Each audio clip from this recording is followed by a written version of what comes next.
Objects are everywhere in real TypeScript projects, but many junior developers struggle when interview tasks go beyond simple syntax. In this video, we will solve 15 practical object challenges with clear inputs, outputs, and explanations. By the end, you will know how to handle object data more confidently in real code and interviews. We begin with the object basics that appear in almost every TypeScript codebase: typing data and reading fields safely. In real apps, a user object often comes into a component or helper function, and we need to format it safely. Let's create a user type, pass it into a function, and now we run the script to check the exact output. Let's break down why this works. The function accepts only a user, so TypeScript knows the object has ID, name, and email. That means property access is checked before runtime, and the formatted string stays predictable. Now we show the best practice. Type the object parameter directly instead of accepting any. Use this whenever a function depends on specific fields because it turns hidden assumptions into compiler-checked rules. For practice, add a role field to the user type. Then update the formatting function so the terminal prints the role next to the name. Profiles are rarely complete in real products, so our code must handle missing data cleanly. Let's define optional fields for bio and Twitter, then use safe fallbacks. Now we run the script and compare both profiles.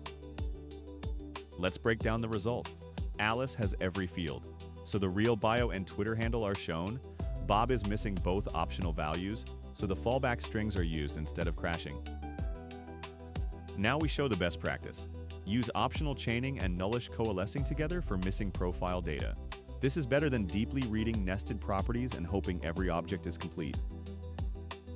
For practice, add an optional website field to the profile. Show the real website when it exists, and show website not provided when it is missing. Next, we move from reading one object to transforming collections of objects into useful structures. A project dashboard often needs a quick count of tasks by status. Let's model the allowed statuses as a union, aggregate with reduce, and now we run the script to see the final count object. Let's break down the algorithm. We start with all counts at 0, then each task increments the bucket that matches its status. Because the result is a record, TypeScript expects every known status key to exist. Now we show the best practice. Use record when your object has a fixed set of keys. It makes missing counters visible during development instead of becoming wrong dashboard numbers later.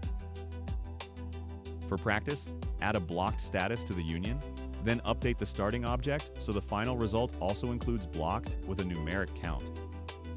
Cart logic often needs to get products by ID many times. Let's convert the product array into a lookup map. Then we run the script and retrieve one product directly by its ID.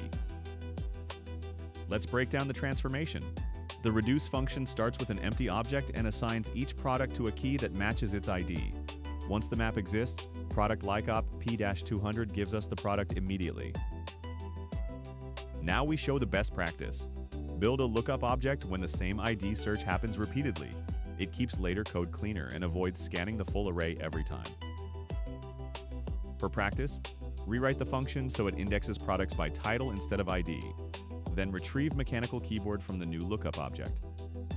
Finally, we compose objects by combining defaults with user-provided values. Applications usually have default settings, but users may override only one or two values. Let's define the complete settings type, accept partial overrides, and now we run the script to see the merged result. Let's break down the output.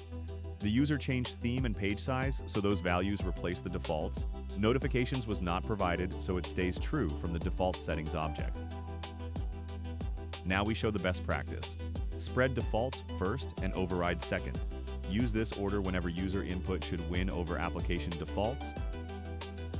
For practice, add a language setting with a default value, then override only notifications and check that language still comes from the defaults.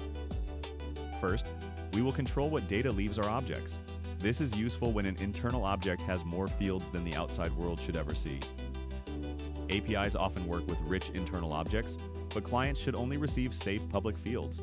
Here we define an internal user with private data, then write to public user with a pick return type. Now we run the script and check that only the allowed fields are printed. Let's break down why this works. Pick does not copy data by itself, it describes the shape we promise to return. The actual projection happens in the return statement, where we manually build an object with only ID and name. Now we show the safer habit, return a deliberately narrowed type at the boundary of your app. Use this when data leaves a service, controller, API route, or logging function, because those are common places where private fields can leak. For practice, add one more safe public field. Add avatar URL to internal user. Then update the pick type and the returned object, so the public result includes ID, name, and avatar URL only. When we log account data, private fields should not travel with the object. Here we define account, then write sanitize account with omit and object rest syntax. Now we run it and confirm that the sensitive fields are gone. Let's break down the result. Omit tells TypeScript that the returned object should not have password hash or token. The destructuring line makes that removal visible in the implementation, so another developer can immediately see what is being stripped. Now we show the best way to make sanitizing obvious. Use destructuring with REST when the goal is to remove known sensitive fields because it is explicit and easy to review. Try a small variation yourself. Add a refresh token field to account, then update both the omit type and the destructuring line so that refresh token is removed too. Next, we will update object data without changing the original value. This pattern is especially important in state management and predictable application logic. State updates should be predictable, so changing a customer's address should not silently mutate the original object. Here we copy the customer, copy the nested address, and replace only the city. Now we run the script and compare the original and updated values. Let's break down why the output has two different cities. The first spread copies the top-level customer fields. The second spread copies the nested address, so replacing city affects only the new object. Now we show the habit to keep in state code. Return new objects for updates, especially when the object might be shared by a UI, cache, or caller that expects no hidden side effects. Try this variation next. Write update street with the same pattern, change only address street, then log both customers to prove the original street did not change. Finally, we will turn arrays of objects into useful summaries. These are common interview tasks because they test both object handling and clean reduction logic. Order history is often easier to render when it is grouped by customer. Here, we reduce an array of orders into a record where each customer ID points to that customer's orders. Now we run it and inspect the grouped object. Let's break down the algorithm. For each order, we look at customer ID and create an empty array if this is the first order for that customer. Then we push the order into the right array and return the same group's object for the next loop. Now we show the important safety step. Initialize the array before pushing into a dynamic key, because otherwise the first push would try to push into undefined. For practice, change the grouping rule. Instead of grouping by customer ID, group orders into small and large buckets, where large means the total is at least 100. Warehouse reports often need a derived number, not just the raw item list. Here we multiply each item's quantity by its unit price and reduce everything into one total. Now we run the script and check the final inventory value. Let's break down the math. The keyboards contribute 540, the monitors contribute 1100, and the mice contribute 200. Added together, the total is 1840. Now we show the cleaner design choice. Keep calculation functions pure and return the computed number, because that makes the function easy to test, reuse, and format differently in different places. For practice, add discounts to the inventory model. Add discount % to some items, then write a new total function that subtracts the discount before adding each item to the total. In this section, we work with data that TypeScript cannot trust automatically. The key idea is to validate external objects before using them. When an API response comes into your app, TypeScript types do not validate it for you. So here we keep the incoming values as unknown, write an isUserType guard, and only format the object after the guard passes. Now we run the script and compare one valid object with one malformed object.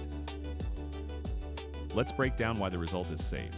The first object passes every runtime check, so TypeScript treats it as a user and we print Alice. The second object has name as a number and is also missing email, so the guard rejects it before any unsafe property access happens.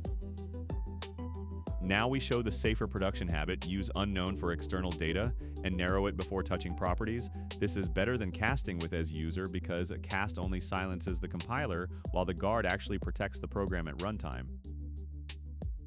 For practice, extend this guard with one more rule, add an optional role field, allow only admin or member, and print a different message when the valid user is an admin. Now we move from single objects to arrays of objects. These problems are common in dashboards, admin tools, and API-heavy applications. Imagine an admin table where invoices should appear newest first. We define an invoice object, copy the array before sorting, and compare date.parse values, so the newest timestamp comes first. Now we run it and check both the original order and the sorted result. Let's unpack the comparison. Date.parse turns each ISO string into a timestamp number, and subtracting the older timestamp from the newer one controls the sort order. Because we used a copied array, the caller's invoices array is not changed. Now we show the better habit for shared data. Sort a copy unless the function name clearly says it mutates the input. This avoids surprising bugs in UI state, cached API results, and tests that reuse the same array. For your variation, add a direction parameter with values newest or oldest. Keep the function non-mutating and make the terminal print both orders for the same invoice list. This section focuses on object variants. We use TypeScript to model several valid shapes without losing safety. Payment objects do not all have the same fields, and forcing them into one loose object creates bugs. Here we create 3 object variants, give each one a type field, and switch on that field to describe the payment. Now we run the script and make sure every variant gets the right message. Let's break down the narrowing. In the card branch, TypeScript knows last 4 exists, but it would not allow email there. That is the value of the discriminant. Each branch gets the exact fields for one object shape. Now we show the best modeling choice.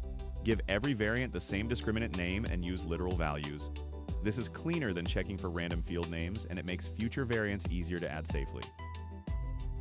For practice, add a crypto payment variant with a wallet address field. Then update the switch so the new variant prints a useful checkout message. In the final section, we work with object operations that show up in real application code, merging nested configuration and tracking changed fields. When config has nested objects, a shallow merge can accidentally replace an entire nested section. In this solution, we merge database and feature flags one level deeper, so overrides update only the fields they provide. Now we run it and check that the unchanged defaults are still present. Let's explain the important part. The override only contains 2 database fields, but the merged result still has the original database port. That happens because we spread defaults FD database first, then layer overrides database on top of that nested object. Now we show the safer rule for config code. Do not shallow merge nested configuration unless replacing the full section is intentional. Explicit nested merges make the behavior obvious and protect required defaults. For your variation, add a logging object with level and destination. Then pass an override that changes only level and verify that destination remains from the defaults. When a user changes account settings, an audit log should show only the fields that actually changed. Here we create a generic diff objects function, compare each typed key, and store the before and after values. Now we run it with a settings object and print the changed fields. Let's break down the type safety. KyT keeps the keys connected to the object we pass in, so a settings diff contains settings, field names, not random strings. The mapped change record type also keeps before and after values aligned with the original field type. Now we show why this generic approach is the better default. A diff function should not be tied to one settings object, but it should still preserve field names in the type system. Calcary, concalc, and generics give us both reuse and useful type checking. For the final practice task, extend the diff to support added fields. Build a union of keys from both objects, then print fields that changed or appeared only in the after object. Now you have practiced 15 real TypeScript object problems that often appear in interviews and daily development. If this helped you, subscribe, like the video, and write in the comments what TypeScript topic or challenge set you want next.